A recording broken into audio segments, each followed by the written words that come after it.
कभी न हो नहीं चतुर कहाऊं। मैं कोई कवि नहीं हूँ। तुलसीदास जी कह रहे हैं मैं कोई कवि नहीं हूँ, मैं कोई लेखक नहीं हूँ, मैं कोई कविता करने वाला नहीं हूँ, मैं कोई कविता नहीं करता हूँ और ना ही मैं चतुर कहलाता हूँ। मति अनुरूप राम गुण गावम। मैं अपने मति अनुसार, अपनी बुद्धि अनुसार राम का गुण गाता हूँ, राम का भजन करता हूँ, राम की कथा कहता हूँ, राम की कथा गाता हूँ, राम की कथा लिखता हूँ। और फिर कह रहे हैं कहा रघुपति के चरित्र अपारा। कहा राम जी का चरित्र अपार, जिसकी महिमा इतनी अपरंपार है जिसे पार पाना बहुत मुश्किल है, बहुत कठिन है। कहा राम जी की महिमा अपरंपार, कहा राम जी का चरित्र अपार, और कहा मेरी बुद्धि जो संसार में निरत संसारा, जो संसार में आसक्ति रखता है, जो संसार में निरत है, उनकी महिमा को पूर्ण रूपेण, उनकी प्रभुता की प्रभुताई को गा पाना सबके बस की बात नहीं है, मेरे भी बस की बात नहीं है। मैं तो राम जी की भक्ति करता हूँ, राम जी का भजन करता हूँ, उसी मति अनुसार, उसी भजन के प्रभाव से मैं भगवान का गान गाता हूँ, मैं श्री रामचंद्र जी का गान करता हूँ। मैं कोई कवि नहीं हूं, मैं कोई लेखक नहीं हूं।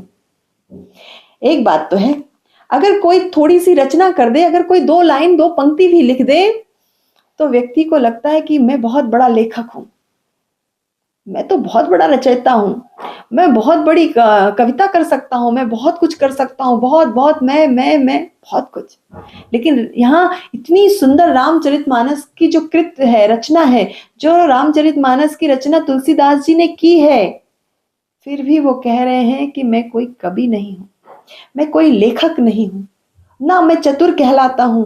मैं मति अनुसार भगवान का भजन करता हूं और मति अनुसार भगवान का गुण गाता हूं।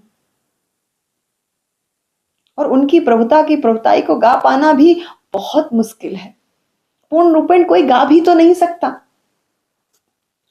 और फिर कहते हैं समुझत अमित राम प्रभुताई, करत कथा मन अति कदराई। भगवान की कथा को, रामचंद्र जी की कथा को मैं पूर्ण रूपेण भली भांति समझ करके कहूं या कहता हूं, ऐसा भी नहीं है, मैं समझ भी नहीं सकता। और मेरा मन उनकी कथा को कहने में हिचकिचाता है, कदराता है।